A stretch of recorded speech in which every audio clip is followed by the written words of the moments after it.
From the first building of the meal mill, dry stone wall-lined lathes were used to deliver the water in the quantities and at suitable speed to drive the machinery. There were 2 further dry stone lathes constructed to carry the water downward from the mill downstream until it reached the point where it is discharged back in the lower river. One leg of the twin lathes carried straight on from the delivery lathe, driving the mill wheel with the minimum loss of velocity and therefore power. If the miller wanted to stop the machinery for any reason, he just had to pull a lever in the mill to cause the water to be diverted into the second lathe, thus stopping the machinery to enable any work to be carried out safely. These 2 lathes originally flowed on the surface, but over time they both became subterranean as roads and buildings were built over them.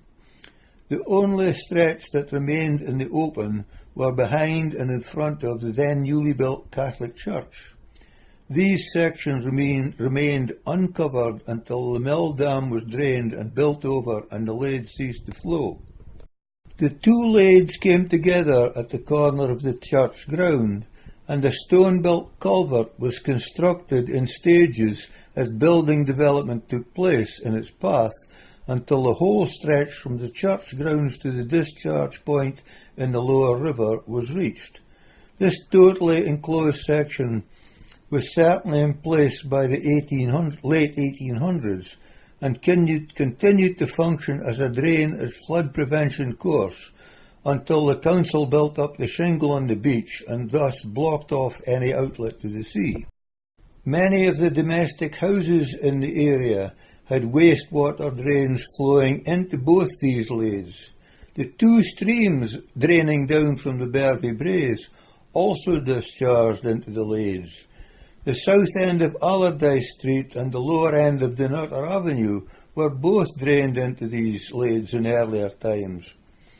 When the large building over the last seaward section of the culvert was used by Alexander's buses as its maintenance depot, the wash bed for cleaning the buses every night was sited directly over the culvert and drained directly into it.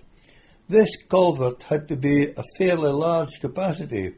This culvert had to be fairly large to carry all the combined water that was regularly passing through it.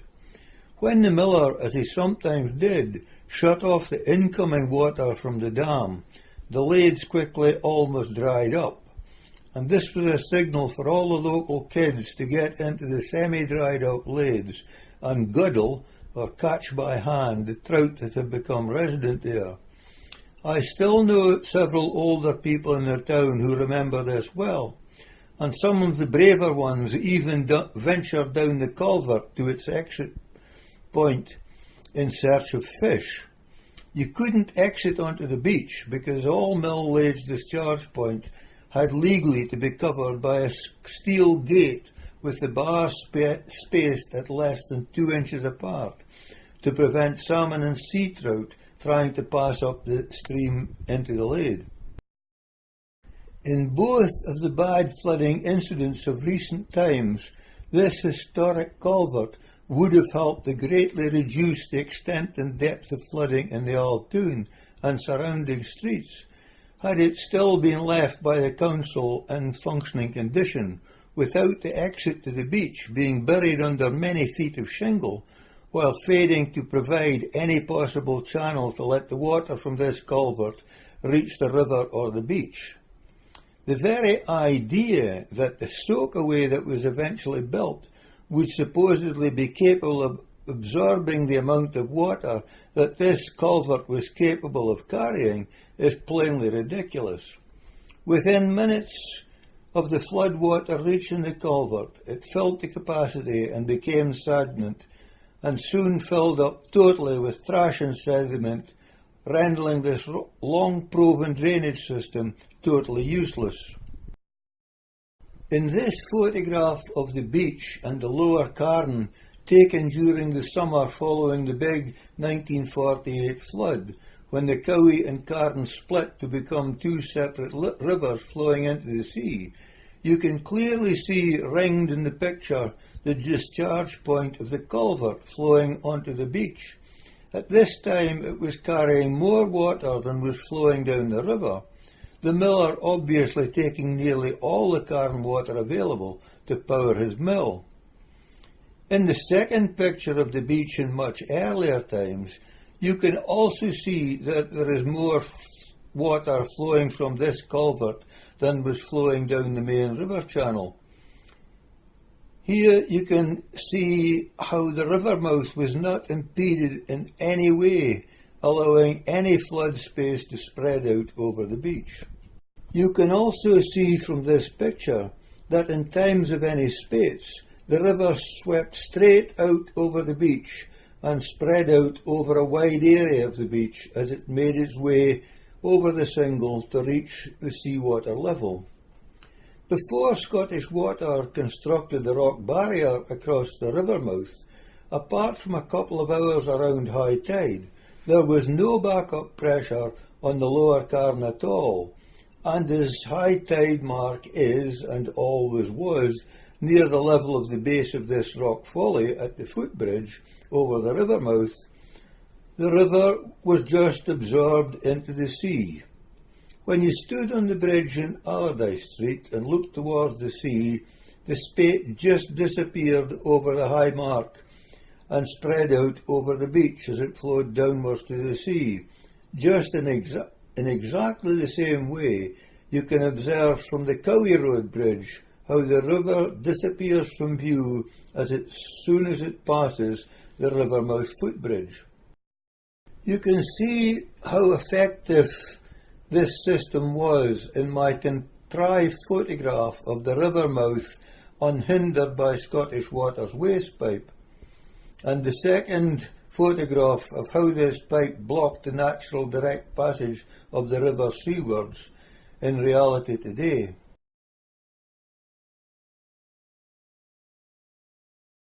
The record heights of the lower Carron in recent floods are caused mainly by the effect of this stone barrier. In a recent minor flood some weeks before this last big flood, I observed that the water level below the footbridge in the river was at least approximately 5 feet above the sea level at the back of the barrier. Please, council officials, don't take us to be complete fools. We know that nature never tries to pile up water over a beach as it enters the sea. The height of floods in the lower river are also being caused to increase by the amount of encroachment into the old riverbed by man-made built-up terraces we can now observe behind the properties on the south side of Carron Street. The terrace below the chip shop now reaches almost halfway across the width of the bridge. If you narrow the historic river channel to this extent, the flood water in the river can only go higher.